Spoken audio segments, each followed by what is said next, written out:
शिमला में आते हैं, किसी से भी डीओ साइन करवाते हैं, परसेंटेज रखी हुई है। कमाल हो गया ये तो चाहते हैं कि मानसून का सत्र जो है वो निरंतर ऐसे ही चलता रहे, ताकि इनको जो लोगों को फेस न करना पड़े। वो लोग आपसे पूछेंगे कि रोहित जी आपको जो बनाया गया था, स्टेट का मंत्री बनाया गया था, कोट खाई का, और उसका नहीं बनाया गया था। राम कुमार जी कह रहे थे, पर मुझे वो सत्संग समझ नहीं आया, मैं सच बताऊं। वो किसके लिए कह रहे थे? स्टेट के लिए कह रहे थे कि मंत्री जी के लिए कह रहे थे कि मुख्यमंत्री जी के लिए कह रहे थे? किसको सुनाना चाह रहे थे और किस तरह के रिसोर्सेज और किसके लिए मोबिलाइज करना चाह रहे थे? माननीय सभापति महोदय, आपने अपने विशेष अधिकारों का उपयोग करते हुए सत्ता पक्ष को जो है वो डबल प्रायोरिटी दे दी।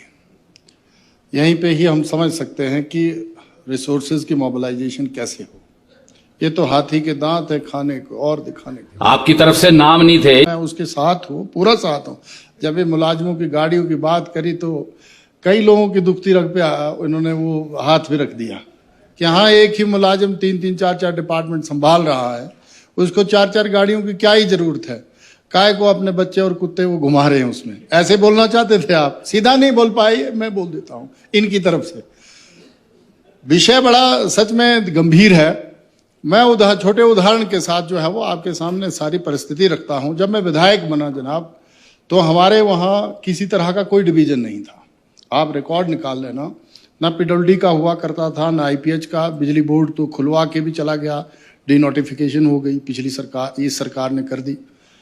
अब क्या है कि मुझे जब लोग मेरे को मिलने आए कि जी हम एक रेत जो सैंड जो है वो जहां से लाते हैं हम लोग एक छोटी सी पिकअप में, वो लगभग 7,000 की आती है मेन रोड तक, और उसको अगर हमको अपने गांव तक पहुंचाना है तो हमें जो है वो लगभग 45 से 50 हजार का जो है वो कैरेज लग जाता है उसको कैरी करने में, क्योंकि 3-3 घंटे खच्चर चढ़ती थी ऊपर। तो आप स्वच्छ भारत की बात कर रहे हो, जैसे मेरे से क्वेश्चन था वो, आप बात करते हो कि जी हमारा पक्का मकान होना चाहिए, स्वच्छता गांव में आनी चाहिए, तब जो है वो टॉयलेट्स नहीं हुआ करते थे। 12 की बात है, 13 की बात है ये। तो मुझे भी ये मेरे ऊपर बहुत बड़ा क्वेश्चन मार्क था कि मैंने एक ऐसे व्यक्ति के बाद वहां सेवा करने में आया था जो 40 सालों से राजनीति में थे। तो मुझे लगा कि ऑपोजिशन तो है ही है, जैसे आज ऑपोजिशन में है, उस टाइम भी ऑपोजिशन में थे। 12 की बात है। तो हमने पहले जोर आजमाइश की कि डिवीजन खुल जाएं, कोशिश करी, 2-3 सेशन बीते यहाँ पर और हमने डिवीजन खुलवाए। जैसे पीडब्ल्यूडी का खुला तो हमें बहुत बड़ी रिलीफ मिली, तो डीपीआर बननी शुरू हुई, एस्टिमेट्स बनने शुरू हुए और चीजें होनी। पर फिर उसमें फंड कहाँ से आता? स्टेट तो यही थी। तो फिर हमने दिमाग लगाया कि जो विधायक निधि है, जो मनरेगा है, उसको कन्वर्ज करते हैं। जो मेरे पास रिसोर्सेज हैं उनको वहां मोबिलाइज करता हूं। और विषय तो सड़क बनाने तक का है। सड़क बनाते हैं, सड़क बनाएंगे तो जिस व्यक्ति का घर आज के समय में, उस टाइम 12 में 15-20 लाख में बन रहे थे, 2-3-4 कमरे उस टॉप में जाकर के, पक्के कमरे, तो वो अगर मान लो सड़क पहुंच जाती है, जो 7,000 की पिकअप पहुंचती है, वो शायद 7 से 8,000 में वहां पहुंचा देगी घर द्वार में। और वो मेरा रेवोल्यूशन काम आया। हमने लगातार 10 सालों में जो है वो 246 सड़कें बनाई और हर गांव जो है वो कनेक्ट कर दिया। फिर मक्की पैदा करते थे लोग। मक्की मान लो 5-6 बीघे में अगर मक्की पैदा होती है तो लगभग 30 से 40 हजार, 50 हजार, इतना ही अगर वो मक्की बेचते थे। तो हमने उनको कहा कि ये गांव है भराड़ा, वहां पर वो लोग हर साल नया मटर पैदा करते हैं, तो हमको जो है वो आप फुल्लन होता है। और राजमा तो खत्म हो गए थे। राजमा जो है वो अब ऐसा एनवायरनमेंट हो गया है कि राजमा उतने हो नहीं रहे, नहीं तो हमारी तरफ बहुत राजमा होते थे। शहद का उत्पादन, घी का उत्पादन, ये बहुत होता था। तो हमने कहा कि रेलेवेंट चीज ये है कि हम मक्की का उत्पादन करें, क्योंकि हम चारे के लिए कर रहे हैं। चारा हम पंजाब से भी ला सकते हैं। चारा जो है वो हम जो हमारे घासनियां हैं वहां से भी काट लेते हैं। तो क्यों ना यहां पर मटर की बिजाई की जाए।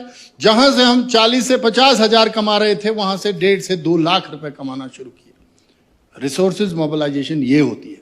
इंफ्रास्ट्रक्चर, जो बेसिक इंफ्रास्ट्रक्चर होता है, उसको डेवलप करना, ना कि अब मैं भारत सरकार की तरफ देखूं या हिमाचल सरकार की तरफ देखूं। इस बार की स्थिति कुछ और व्यापक हुई है। मतलब अब भयावह स्थिति है पूरे प्रदेश की। आप अगर देखें, मुझे आज के दिन ये चर्चा भी रेलेवेंट नहीं लग रही है। कि रिसोर्स मोबिलाइजेशन, अब तो रिसोर्सेज और घटेंगे हमारे, क्योंकि जिस तरह की आपदा पूरे प्रदेश में आई है, आपने देखा कोई हमारा जिला जो है वो अछूता रहा नहीं है, कोई गांव नहीं रहा।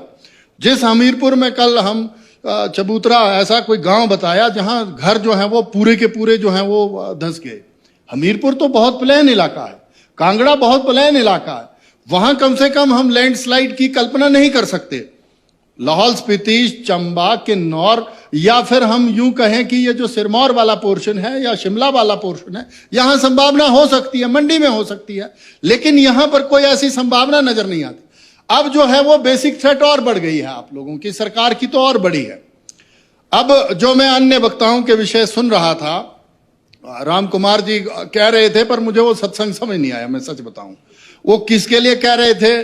स्टेट के लिए कह रहे थे कि मंत्री जी के लिए कह रहे थे कि मुख्यमंत्री जी के लिए कह रहे थे? किसको सुनाना चाह रहे थे और किस तरह के रिसोर्सेज और किसके लिए मोबिलाइज करना चाहते हैं? नहीं, वो मैं नहीं कहूंगा, वो उनका अपना विषय है कि किसके लिए कह रहे थे। मैं किसी पे व्यंग्य नहीं कर रहा हूं, लेकिन इस संदर्भ में हमारी जो शंका है वो इतनी है कि अब हिमाचल प्रदेश को सच में सोचना चाहिए। जिस विधानसभा क्षेत्र से मैं आता हूं, हमने कोशिश करी कि लोग, अब मेरे को भी 3 बार जिता दिया लोगों ने, कल वो मेरे से पूछना शुरू कर देंगे कि भाई तुम चाहे सत्ता में हो चाहे ऑपोजिशन में हो, हमको क्या लेना देना तुमसे। मेरे को घर द्वार के बाहर सड़क चाहिए, वो भी पक्की। मेरे को अपने गांव के बगल में जो है वो सरकारी स्कूल चाहिए, तुम चाहे जहां से भी लाओ। जिस पॉलिटेक्निकल के लिए हम लोगों को बाहर जाना पड़ता है, जिस कॉलेज के लिए हमें बाहर हायर स्टडीज के लिए बाहर जाना पड़ता है, वो मेरे बगल में होना चाहिए। वो मेरे को सोचना पड़ेगा कि मैं कैसे यहां पर चाहे आपके साथ लड़ूं, चाहे गिड़गिड़ाऊं, चाहे जो भी करूं। लेकिन जो सत्ता पे बैठा हुआ मुख्य व्यक्ति है, उसके लिए पूरा प्रदेश जो है वो सम्मान दृष्टि से होना चाहिए और उनको अपने प्रदेश का पोटेंशियल भी पता होना चाहिए। आप जो है वो, अब लिखने को तो मैं बड़ी टर्में यहां भी लिख सकता था कि रेवेन्यू में टैक्सेस डेफिसिट, ये वो डेट फलाना ढिगाना, उसमें पठानी जी आएंगे, इनका है ये विषय, नहीं आएंगे।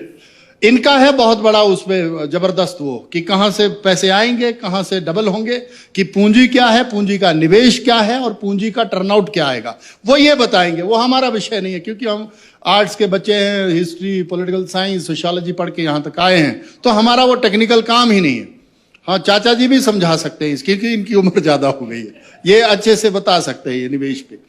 लेकिन मेरा सिर्फ इतना मानना है, जो मेरी थोड़ी सी इकोनॉमिक्स है, जो छोटी सी इकोनॉमिक्स, जो ग्रामीण इकोनॉमिक्स है, वो ये कहती है कि अगर मान लो मैंने कर्जा उठाया अपने घर को बनाने के लिए, मान लो 50 लाख का कर्जा मैंने भी लिया अपने यूको बैंक से, और मुझे भी लगा कि यार अब मैं रोज कुर्सी और बर्तन कहां से ढूंढता रहूंगा, तो मेरे को घर बनाना पड़ा, मेरी मजबूरी थी, तो हमने कर्जा उठाया।